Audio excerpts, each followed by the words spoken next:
কেমন আছো বন্ধুরা? আশা করি সবাই খুব ভালো আছো। নতুন একটা ভিডিও তোমাদের সবাইকে স্বাগত। তো দেখো সকাল হয়ে গেছে, এবার ওর পাপা বেরিয়ে গেছে অফিসে, আর এদিকে আমি মাম্মামকে পরোটা আর ঘুগনি খাওয়ানোর জন্য বসেছি, আর কলাও দিয়েছি সাথে একটু একটু করে। তো ওর বাবা বেরিয়ে গেছে, সব মানে মোটামুটি এদিকের কাজটা গুছে ও উঠে গেছে বলে ওকে খাইয়ে দিচ্ছে। এখন আমরাও সকালে উঠে যাই বলে ও আমাদের সাথে মানে ওঠে একটু লেট, হয়তো আমি যদি 6টা সাড়ে 6টায় উঠি, ও ওঠে হচ্ছে তোমার 8টা সাড়ে 8টায় এরকম। দেখো এদিকে আমার টিফিন নিয়েও আমি বসে গেছি, কিন্তু কাজবাজ সেরে পুজো দিয়ে চলে এসেছি।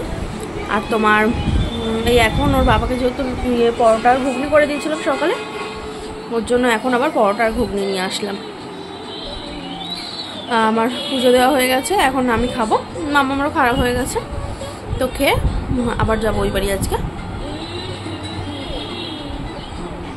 আবার বিকালে চলে আসবো। বাবাই কি খাচ্ছিস?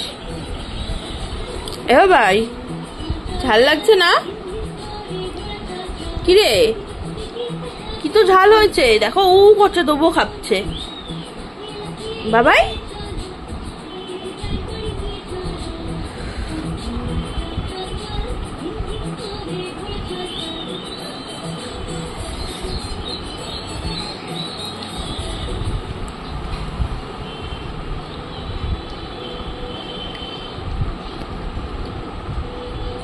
দেখো দেখো ঘুগনি খেয়ে ঝালে গরম করছে। ঝাল লেগেছে? ঝাল কি হয়েছে? ঝাল লেগেছে? বেশ হয়েছে, বেশ হয়েছে। আর এদিকে দেখো তারপরে তোমার একটু আমি বাইরে গেছিলাম, তো ওখান থেকে পেপসি আনলাম। এবার দেখো পেপসিটাও একা একা খাচ্ছে, মানে আমি যে খাই দেবো সেই না, ও নিজেই একা একা সব করবে। ওর বয়স আন্দাজে বড় হয়ে গেছে বেশি, ও পেকে গেছে বেশি। তো দেখো আমি এদিকে ওকে দেখছি, আর এদিকে আমাকেও চেনে না, এখন পেপসি খাচ্ছে। আর একটুকে চটকে নিলাম, চুপচাপ বসে রয়েছে তো, ও চুপচাপ বসে থাকলে না আমার একটুও ভালো লাগে না, তাই একটুখানি আমি চটকে নিলাম। দেখো চুপ করে রয়েছে, তাও কোনো ব্যাপারই না ওর। তারপর ওকে রেডি করিয়ে নিলাম, রেডি করিয়ে আমরা চলে যাচ্ছি ওই দিদিদের বাড়িতে।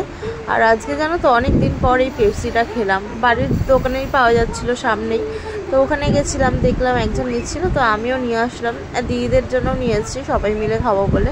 তারপরে পেপসিটা আনলাম, যেন পেপসিটা দেখে ছোটোবেলার কথা মনে পড়ে গেল। আগে তো প্রচুর খেতাম, এখন আর পেপসি কিন্তু দেখবি সব দোকানে পাওয়া যায় না, খুব কম দোকানে তুমি পাবে। আইসক্রিমটা সব জায়গায় পাবে, কিন্তু পেপসিটা পাবে না।